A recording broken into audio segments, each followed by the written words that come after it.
Hello বন্ধুরা, আমি নিবেদিতা আবারও চলে আসলাম তোমাদের সাথে একটা নতুন ভিডিও শেয়ার করতে। আশা করছি তোমরা সবাই খুব ভালো আছো, সুস্থ আছো, আর আমরাও ভালো আছি। আজকে তোমাদের সাথে মঠে পুজো দেওয়ার কিছু সুন্দর মুহূর্ত শেয়ার করব। তো চলো ভিডিওটা স্টার্ট করি। তোমরা দেখতেই পাচ্ছ আমরা মঠে এসে গেছি। বিভিন্ন কারণে কিন্তু যাওয়া হচ্ছিল না, কিন্তু ফাইনালি বাবার কাছে যেতে পারলাম। আর আজকে ছিল চৈত্র মাসের প্রথম সোমবার, ভোলে বাবার পুজোর জন্য দিনটা কিন্তু খুবই শুভ ছিল। এবার আমরা মন্দিরের পাশে পুকুর থেকে হাত পা ধুয়ে নিলাম। এবার এখানকার দোকান থেকে ফল মিষ্টি এসব নিয়ে নিলাম পুজো দেওয়ার জন্য। এবার আমরা পুজো দেওয়ার জন্য মন্দিরের দিকে যাচ্ছি। দাদার কিছু কাজের জন্য আমাদের যেতে কিন্তু 2টো বেজে গেছিলো, তাই মন্দির চত্বরে সেরকম ভিড়ও ছিল না।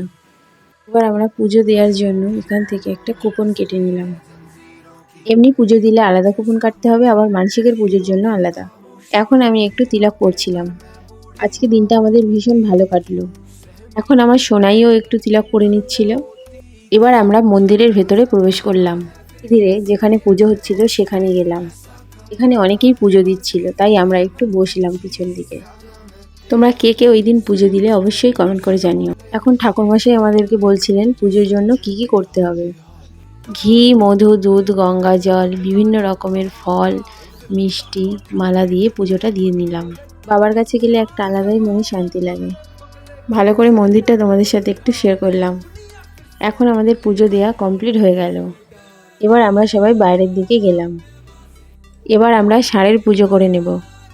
এবার আমরা ঘি, মধু, দুধ, গঙ্গা জল, ফুল, বেলপাতা, ফল, মিষ্টি, মালা সহকারে ভালোভাবে পুজোটা দিয়ে নিলাম। কানে কানে একটা প্রার্থনা করলাম। এবার আমরা ঘন্টা বাজিয়ে বাবাকে প্রণাম করে শিব দুর্গা মন্দিরের দিকে গেলাম। যাওয়ার সময় দুর্গা মায়ের জন্য আলতা সিঁদুর নিলাম। এখন আমরা মন্দিরের ভেতরে গিয়ে পুজোটা করে নেব। এবার আমরা দুজন মিলে শিব দুর্গাকে মালাটা পরিয়ে দিলাম। এখন আমরা পুজো শেষ করে প্রণাম করে নিলাম। এখন আমার সোনাইকে ঠাকুরের আশীর্বাদী মালা পরিয়ে দিয়েছিলাম। এবার আমরা সবাই মিলে মন্দিরের আশেপাশের দোকান ঘুরে দেখছিলাম। আমার তো কোনো মেলাতে গেলেই পুতুল পছন্দ হয়ে যায়, তাই মা আমাকে এগুলো কিনে দিল। তারপর বাড়ি থেকে নিয়ে যাওয়া রুটি তরকারি সবাই মিলে খেয়ে নিলাম। যদি আমার এই ভিডিওটা তোমাদের ভালো লেগে থাকে তো do like, share, subscribe my channel. দেখা হচ্ছে নেক্সট ভিডিওতে।